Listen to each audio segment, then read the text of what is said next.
Разгледали цените в Kaufland? Брутално ефтино е. Свинско каре 1 евро. Буркан Нутела шоколад 1 евро и 50 цента. Майко, картофи на килограм 10 цента, човек. Ще изкупиме целия магазин, ти казвам. Целия! Служи си очилата.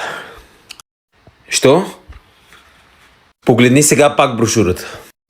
Картофите са 1 евро за килото и всичко друго е мега скъпо.